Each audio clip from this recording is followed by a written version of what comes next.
Good morning. Our next topic is accounting concepts and terminology. Previous class we discussed goods, purchases, sales, purchase returns, sales returns, stock, opening stock, and closing stock. This presentation objective on completion of this period you are able to know accounting terms. The first one, debtor. Debtor, a person or a firm, a company who owes something to the business. Who owes something to the business, abbreviation we can write it as DR, debtor. Debtor. Whenever, example, whenever the transaction, credit transactions are there, credit sales, sold goods to Suman for rupees 10,000. In the transaction, Suman is the person is getting goods from us and didn't paid cash immediately. Means at the time of transaction, Suman didn't paid cash to the business. Suman is a customer. అతను sale చేసి goods మనం అతనికి sale చేసాము, అమ్మినప్పుడు అతను మనకు cash pay చేయలేదు. Pay చేయనప్పుడు అతన్ని మనము రికార్డ్ చేయాల్సిన అవసరం ఉంటుంది. Right, we need to record his name also, his name, address, his details completely we need to record them. So that time Suman is treated as debtor to our business. Suman అనేవాడు అప్పుడు మన business కి debtor గా treat చేయాలి. ఎందుకంటే అతను goods తీసుకున్నాడు, cash మనకి ఇవ్వలేదు, కాబట్టి అతను మనకు క్యాష్ ఇవ్వాలి. ఎంత ఇవ్వాలి అనేది అమౌంట్ రాస్తాము, కానీ అతన్ని మాత్రం మనం ఎలా ట్రీట్ చేయాలి? Suman is a debtor to the our business, to us అని రాసుకున్నా పర్లేదు, కానీ మొత్తానికైతే అతను ఏమని రాయాలి? సుమన్ అనేవాడు మనకు డెటార్ అని ట్రీట్ చేసుకోవాలి. So he is the debtor, right? So దాని అబ్రివేషన్ డిఆర్. అంటే డెటార్ అనే పర్సన్ ఎప్పుడైనా సరే క్రెడిట్ సేల్ చేసినప్పుడు మాత్రమే వస్తుంది మామూలుగా. రిమైనింగ్ కేసెస్లో ఏదైనా క్యాష్ మనం ఒక పర్సన్కి అప్పుగా ఇచ్చినప్పుడు అతను మన బిజినెస్కి అప్పు ఉంటాడు కాబట్టి వాడిని కూడా మనము డెటార్ అని అనొచ్చు, రైట్? డెటార్ అని కూడా అనొచ్చు. క్యాష్ ఇచ్చిన, గూడ్స్ ఇచ్చిన, బిజినెస్కి అప్పున్న వాడిని, మన బిజినెస్కి అప్పున్న వాడిని డెటార్ అని ట్రీట్ చేయొచ్చు. Next, creditors. A person or a firm or a company to whom something is owned by the business, owed by the business. In the same way, it is reverse party. Means whenever the goods are purchased from some other company or person or any organization on credit basis, that time we need to record that party as treated as creditor to us, means our business. Manamu the supplier, whenever you have purchased some goods from supplier, that supplier we need to treat it as a creditor. The transaction should on credit basis, right? ఎప్పుడైనా మనము goods కొన్నప్పుడు అతని నుండి మనము goods తీసుకున్న వెంబడే cash ఇవ్వలేనప్పుడు, right, cash ఇవ్వలేనప్పుడు కూడా మనము అతన్ని రికార్డ్ చేయాల్సిన అవసరం ఉంది. అలాంటప్పుడు మనం ఎలా రికార్డ్ చేయాలి అంటే అతన్ని క్రెడిటార్‌గా మనము అనుకుని ట్రీట్ చేయాల్సి ఉంటుంది. రైట్?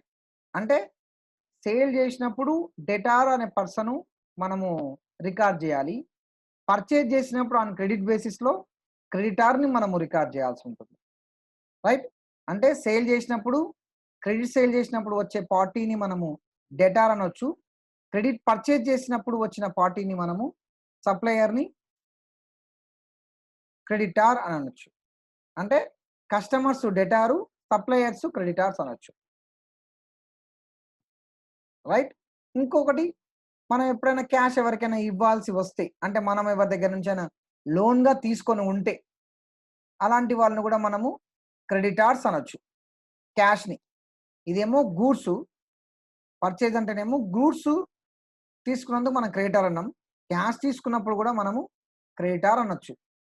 బిజినెస్ ఏదైనా అప్పు కోసం క్యాష్ ఎవరి దగ్గరైనా అప్పుగా తీసుకుంటే దాన్ని కూడా మనము ఆ పార్టీని, అవతల పార్టీని క్రెడిటార్ అని అనొచ్చు.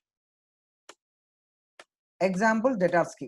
If a business sale goods to X, X అనేది means customer on credit means X is the person, X is X is the person owes value of goods to the business. Value of the goods ఆ person అంత అప్పు ఉన్నాడు కాబట్టి ఆ పర్సన్‌ని కూడా మనం ఏమనొచ్చు డెటార్ అనొచ్చు. So X is the debtor to our business. Any business sell goods to the X is the customer on credit basis. Credit basis means whenever the transaction is existed, at that time the cash is not exchanged between the parties. That transaction is a credit transaction. Right? మనము X అనే పర్సన్‌కి goods sale చేయడం జరిగింది credit basis మీద. అంటే అరువు అమ్మకాలు అంటాం. అలా చేయడం వల్ల ఎక్స్ అనే పర్సన్ మనకు క్యాష్ ఇవ్వలేదు. రైట్? సో అప్పుడు ఏమైతుంది? ఎక్స్ ఓస్ values of goods to the business. అప్పుడు ఎక్స్ అనే పర్సను వాల్యూ అమ్మిన గూడ్స్‌కి ఎంత ఉన్నాడో అంత అప్పు మనకున్నాడు వాడు. అంత అప్పు మనకివ్వాలి. అంత అప్పు మనకు తీర్చాలి. కాబట్టి వాన్నేమనొచ్చంటే X is a debtor to the business. So అందుకే వాడిని ఎక్స్ అనే పర్సన్‌ని మనం ఏమనొచ్చు? డెటార్ అనొచ్చు. రుణగ్రస్తుడు అనొచ్చు. Right? Next one creditors. If a business purchased from Y on credit, business owes Y the value of goods, so Y is the creditors of the business. So whenever the purchased some supplier on credit basis, that supplier is treated as creditor to the business. Right?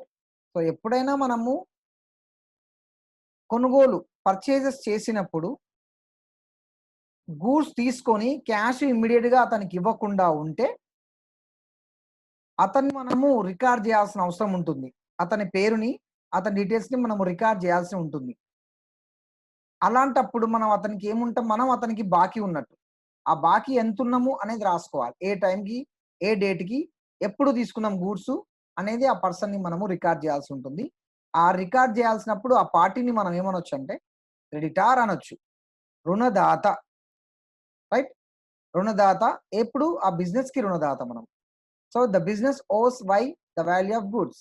So Y అనే person మనకు రుణదాత అవుతాడు. అంటే creditor అవుతాడు. ఎందుకు అవుతాడంటే the value of goods అనేవి మనము ఇవ్వాలి. ఆ గూడ్స్‌కి ఎంత ఖర్చయిందో ఆ ఖర్చు అంత వాల్యూ మనం అతనికి అప్పుగా తీర్చాలి. మనం అతనికి అప్పున్నాము కాబట్టి మనం తీర్చాలి. Right? So Y is the creditors of the business. సో అందుకని మనం ఏమనొచ్చంటే ఆ వైని క్రెడిటార్ అనొచ్చు. రుణదాత. సో మనకు అప్పుగా ఇచ్చాడు గూడ్స్‌ని. కాబట్టి ఆ గూడ్స్‌కి అయ్యే ఖర్చు ఎంతుందో అంత ఖర్చు వాల్యూ మనం అతనికివ్వాలి. సో అట్లాంటి పర్సన్ మనం ఏమనొచ్చు? క్రెడిటార్ అనొచ్చు. So next one solvent. Solvent అంటే ఏంది? అతను లయబిలిటీస్ అంటే ఏదైనా బిజినెస్ ఆర్ ఎనీ పర్సన్ అప్పులు తీర్చేంత ఆస్తులు ఉంటే, so when assets are more than liabilities. So liabilities is less than assets. అంటే assets is more, liability is very less. So at that time, the person is called person or company is called solvent person, solvent company. So assets is example 10 lakh 60,000, liabilities 10 lakh 50,000. So means liability is more than assets. Sorry, assets is more than liabilities. Okay, right? So that time solvent, it is a solvent. Next, insolvent. Insolvent means liabilities is more than assets. అంటే అప్పుల కంటే ఆస్తులు తక్కువగా ఉన్నప్పుడు, అప్పులు తీర్చలేని పరిస్థితిలో ఉన్నప్పుడు, అప్పులు అన్నీ తీర్చలేని పరిస్థితిలో ఉన్నప్పుడు అలాంటి ఆర్గనైజేషన్ గాని, అలాంటి బిజినెస్‌ని గాని, అలాంటి పర్సన్‌ని గాని ఇన్సాల్వెంట్ అంటాం. Insolvent company, insolvent person, insolvent position, right? So when the liabilities are more than assets. Here assets is 5 lakhs, liabilities 5 lakhs 10,000. The 10,000 is more than assets. So liabilities is more. So liability ఎక్కువగా ఉన్నప్పుడు దాన్ని insolvent అంటాం. అంటే వాడు తీర్చలేని పరిస్థితిలో ఉన్నాడు. అప్పులు అమ్మగా వచ్చిన ఆస్తుల్ని అమ్మగా వచ్చిన అప్పులు తీర్చలేని పరిస్థితిలో ఉన్నప్పుడు వాడిని ఇన్సాల్వెంట్ అంటాం. Right? Next assets. Already we discussed assets and liabilities, solvent and insolvent positions. Here assets. So what is the assets in particular business? Asset means actually properties used to running the business efficiently is called assets.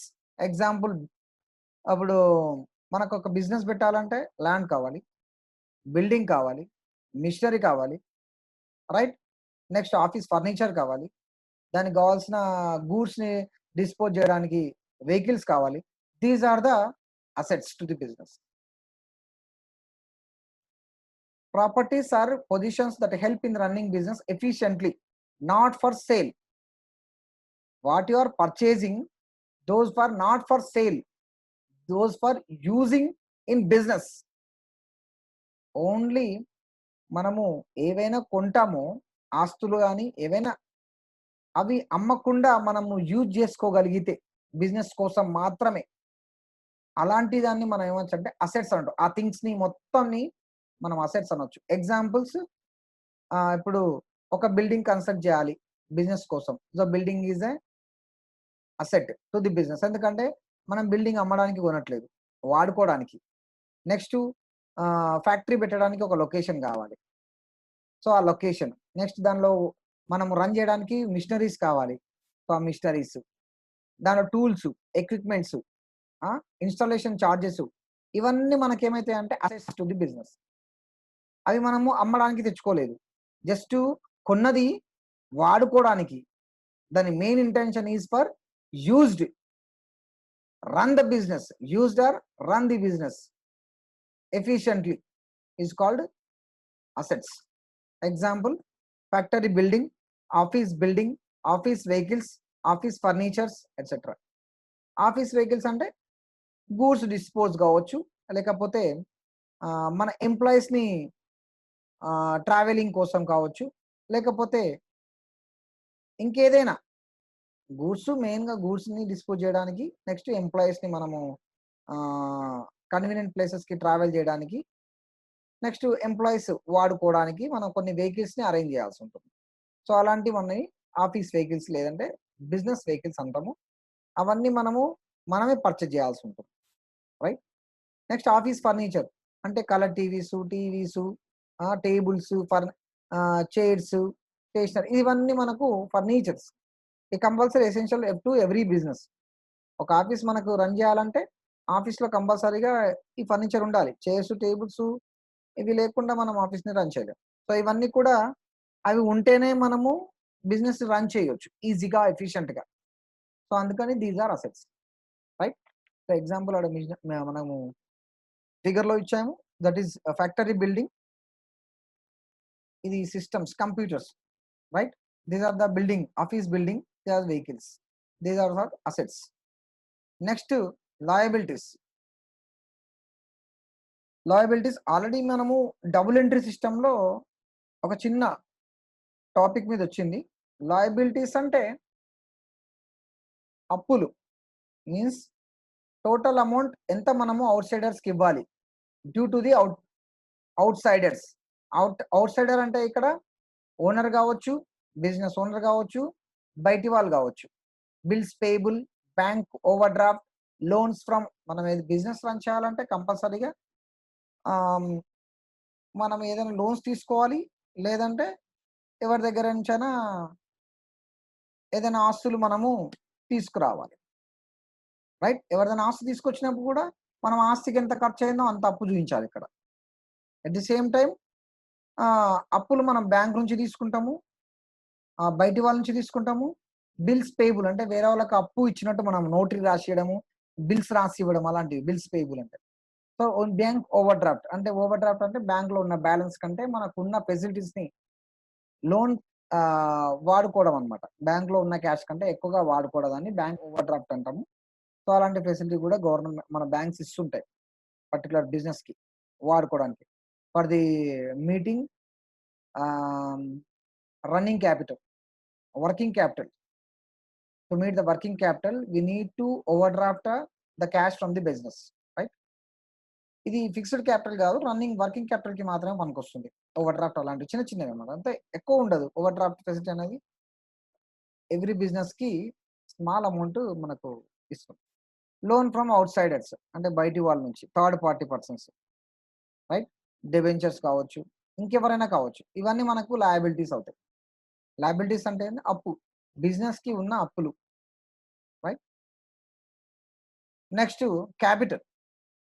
Capital అంటే what is the capital? Capital is the amount to start a business, to spend in business. This is capital. Example, X commenced the business with cash 1 lakh. Means X is the person started one business with rupees of 1 lakh. The 1 lakh is a capital to the business.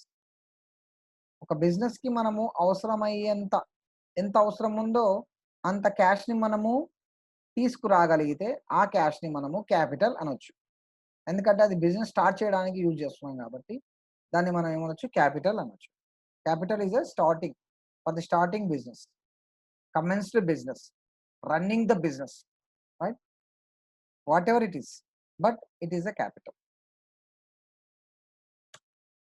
Drawing. Drawings means goods or cash withdraw for personal use by the proprietor. The only right of a proprietor is drawings. No one can withdraw the money or goods from the business unless proprietor. Right? So మనకు goods కానీ cash కానీ బిజినెస్లో ఒక్కోసారి అవసరం వచ్చినప్పుడు తీసుకోవచ్చు. ఎవరు తీసుకుంటారో అది ఓనర్ అయి ఉంటే మాత్రమే తీసుకోవచ్చు. వేరే వాళ్ళు తీసుకోవడానికి లేదు. ఓనర్ అయినప్పుడు మాత్రమే వాడు బిజినెస్లో నుంచి అవసరమైనప్పుడు క్యాష్ నుంచి కానీ గూడ్స్ నుంచి కానీ తీసుకెళ్ళొచ్చు కొన్ని.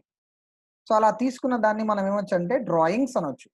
అలాంటి రైట్ ఎవరికి ఉంటుందంటే ఓన్లీ ఓనర్స్కి మాత్రం ఉంటుంది. ఓనర్స్ అంటే ప్రొప్రైటర్స్ who started business are who invested in particular business. So వాళ్ళు మాత్రమే ఆ గూడ్స్ని కానీ క్యాష్ని కానీ విత్డ్రా అయ్యే కెపాసిటీ ఉంటుంది. Right? Expenditure. Expenditure is an amount for spending something to run the business. Right?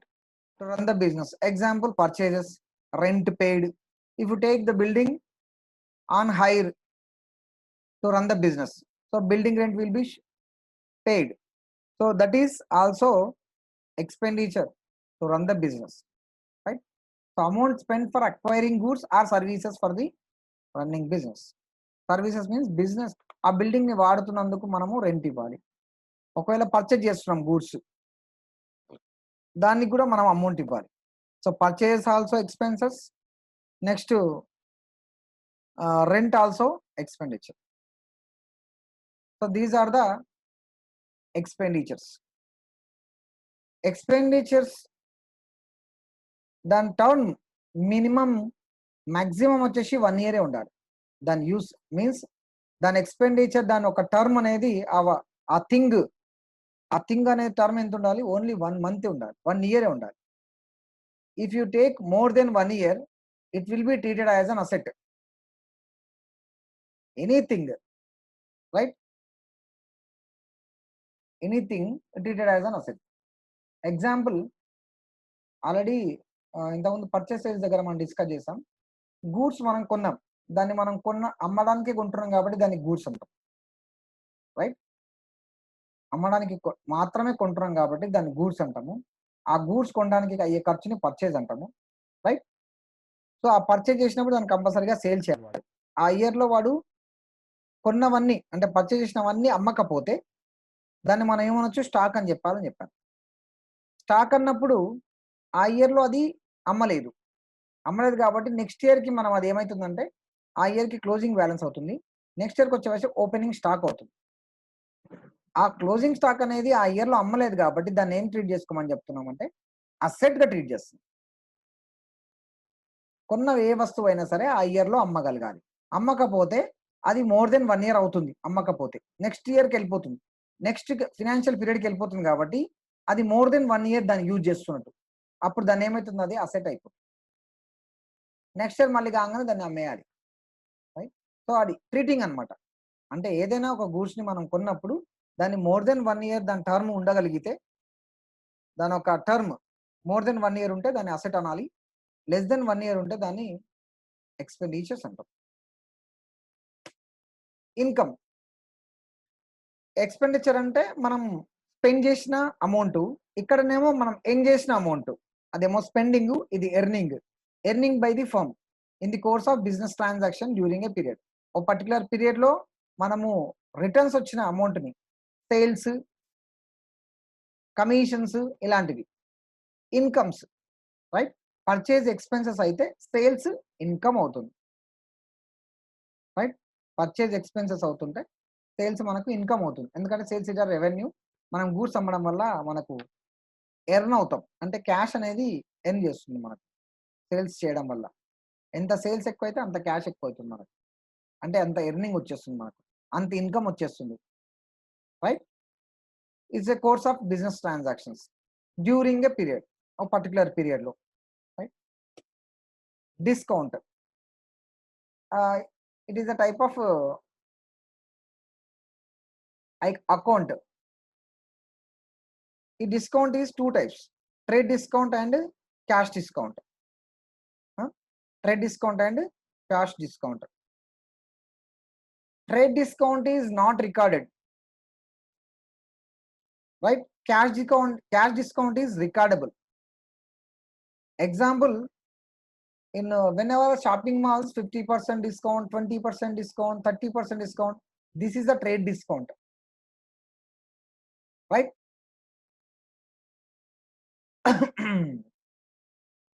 Cash discount means cash, whenever the cash is paid immediately, some amount will be less or deducted from the actual amount. That is cash discount, right? So trade discount different, cash discount is different. Trade discount అనేది record ఎక్కడ చేయము, just announcement మాత్రం ఉంటుంది. Some 20% discount will be given, 30% discount will be given, only announcement will be given, but it is not recorded at anywhere, right? Any books of accounts. So దాన్ని మనం trade discount అంటాము. Cash discount అంటే it is recordable and may not be announced but every person. ప్రతి ఒక్కరికి అలా announcement చేయలేము మనం. ఎవరైతే మన దగ్గర క్యాష్ ఏదైనా ట్రాన్సాక్షన్ జరిగినప్పుడు, అంటే సేల్ చేసినప్పుడు మనకు అనుకున్న టైం కంటే ముందుగానే ఇస్తే, అంటే ఇప్పుడు example, some goods may be sold for particular person on credit basis to the customer for 10,000 rupees. He wants to pay, he promised to pay within 2 months, but he paid in only 1 month. At that time, we given some discount 100 rupees or 200 rupees to the person. So he may paid only 9,800 for the transaction. So 200 is a discount for that person. Discount given. So this is a cash transaction. Trade discount means trade discount is not directly given person, but it announced 20% discount is given, 10% discount is given, 50% is discount given on shopping malls everywhere. Buy one get one, these are the trade discounts. Okay, discussion. The amount which is deducted from the price list of the goods sold is called trade discount. So మనం ఎప్పుడైనా సరే goods అమ్మినప్పుడు ఆ particular receipt మీద మనకు discount అని రాస్తాం, 20% అని జస్ట్ రాస్తాం, అంతే, రికార్డబుల్ కాదు అది ఎక్కడ. 20% అని యాక్చువల్ రాసినాక మనం సమ్ డిస్కౌంట్ ఉందా అని అడుగుతుంటాం మామూలుగా షాప్లో ఏదైనా పర్చేజ్ చేసిన తర్వాత, సార్ ఎనీ డిస్కౌంట్ అంటే 10%, 5%, 50. దీస్ ఆ రిసిప్ట్లో రాస్తాడు వాడు, the 10% is deducted sum of amount. So that is trade discount. It is not recordable at anywhere. నువ్వు కానీ అతను కానీ ఎక్కడ రాసుకోడు, ఎంత బిల్ అయిందో అంతవరకే రాసుకుంటాడు, అతను కూడా ఎంత బిల్ అయితే అంతే రాస్తాడు సేల్స్ అని, right. So that is trade discount. The seller fix up invoice price on sales పై deducting trade discount from the listed price. The trade discount is not accounted for, right. So అతను ఎక్కడ record చేయడు trade discount అనే person, వచ్చిన selling price మీద మాత్రమే అతను రాసుకుంటాడు, ఇన్వాయిస్ రాస్తాడు, right. The seller fix up invoice price ఆ సేల్స్ పై డిడక్టింగ్ ట్రేడ్ డిస్కౌంట్. డిడక్ట్ చేసిన తర్వాత వచ్చిన దాని మీదే ఇన్వాయిస్ చేస్తాడు అతను, అదే బిల్ చేస్తాడు, అదే బిల్ని మనము రికార్డ్ చేసుకుంటాం, అంతే తప్ప ఎంత డిస్కౌంట్ చేసినా ఆ డిస్కౌంట్ని మనం ఎక్కడ రికార్డ్ చేయం. So that is trade discount. Cash discount. Cash discount అంటే the seller grants some amount as a discount to the debtor for the realization of the outstanding sales within the term period of sales. This is called cash discount. So already మనం discuss చేసాము, ఆ goods ని మనము credit sale చేసినప్పుడు ఆ debtor అనే person కి మనము with in a time pay చేయాలని మనం ఇచ్చే ఛాన్స్ ని మనము క్యాష్ డిస్కౌంట్ అనొచ్చు. అంటే అతను he want to pay 3 months అంటాడు, so but in paid in 2 months, నువ్వు 2 months లో పే చేయగలిగితే నీకు ఇంత డిస్కౌంట్ ఇస్తాను, but it is a cash discount, right. This is called cash discount. It is recordable. అతను రికార్డ్ చేసుకుంటాడు మొత్తం, ఎందుకంటే ఇన్వాయిస్ ప్రైస్ కంటే లెస్ దెన్ మనము ప్రైస్ ఇస్తున్నాడు అతను, యాక్చువల్ ఇన్వాయిస్ ప్రైస్ కంటే. అంటే ట్రేడ్ డిస్కౌంట్ అయిన తర్వాత కూడా మనం క్యాష్ డిస్కౌంట్ కూడా చేయొచ్చు,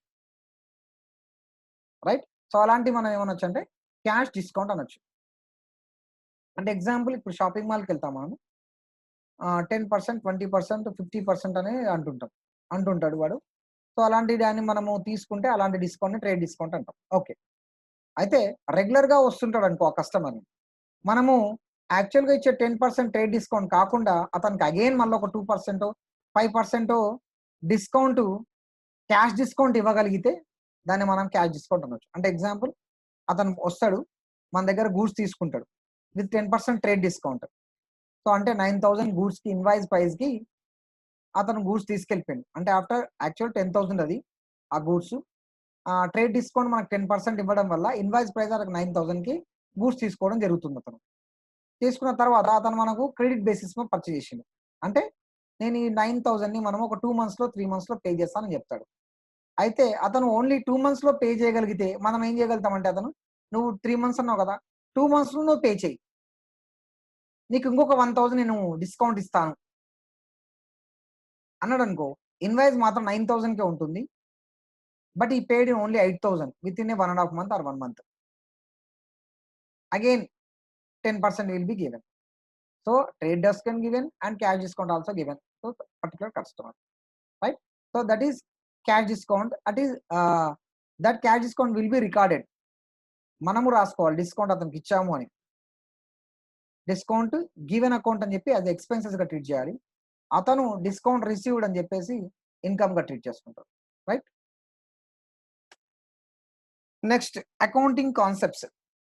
సో అకౌంటింగ్ కాన్సెప్ట్స్ అంటే business, first one business entity concept.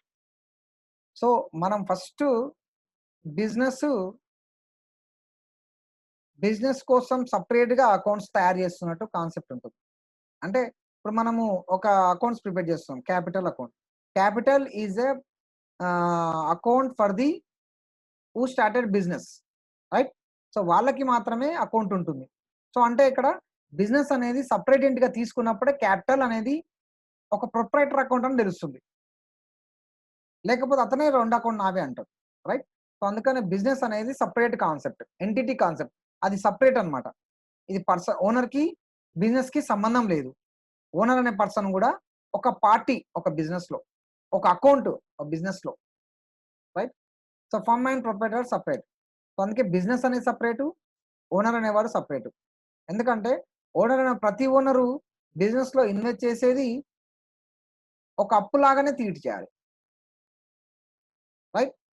You are treated as a owner also one of the creditor.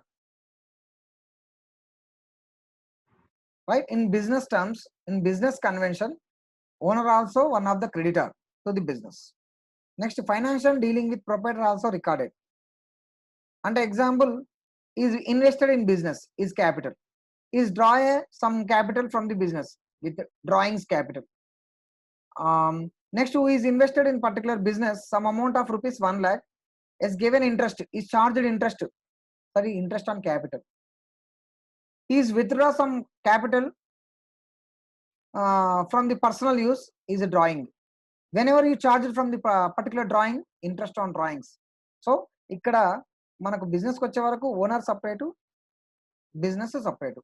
బిజినెస్లో డీల్ చేసే ప్రతి ట్రాన్సాక్షన్ని మనము వేరే పర్సన్గా నేను డీల్ చేసుకోవాలి. అంటే ప్రొప్రైటర్ సపరేటు, బిజినెస్ సపరేట్. ఇక్కడ ప్రొప్రైటర్ చేసే ప్రతి ట్రాన్సాక్షన్ రికార్డ్ చేయాలి. అతను తీసుకొచ్చిన క్యాపిటల్ని క్యాపిటల్ లాగా చూపించాలి. అతను క్యాపిటల్ని తీసుకుపోయింది కూడా డ్రాయింగ్గా చూపించాలి. రైట్? తర్వాత ఒకవేళ అతను క్యాపిటల్ ఇన్వెస్ట్ చేసిన దానికి ఇంట్రెస్ట్ ఛార్జ్ చేయాల్సి వస్తే ఇంట్రెస్ట్ కూడా మనము ఛార్జ్ చేయాలి. ఒక లోన్ లాగానే అతను మనకు లోన్ ఇచ్చాడు, మనం అతనికి ఇంట్రెస్ట్ ఇస్తున్నాం, అలాగే ట్రీట్ చేయాలి. ఇంట్రెస్ట్ ఆన్ క్యాపిటల్ అంటాం దాన్ని.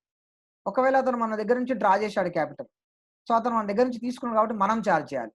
అంటే మనము వేరే థర్డ్ పర్సన్కి ఎలా ఇంట్రెస్ట్ ఛార్జ్ చేస్తాము, ఇక్కడ డ్రాయింగ్స్ కూడా సమ్ పర్సన్ ఛార్జ్ ఉంటుంది, ఆ ఛార్జ్ డ్రా చేయాల్సి ఉంటుంది. So that is interest on drawings. Right?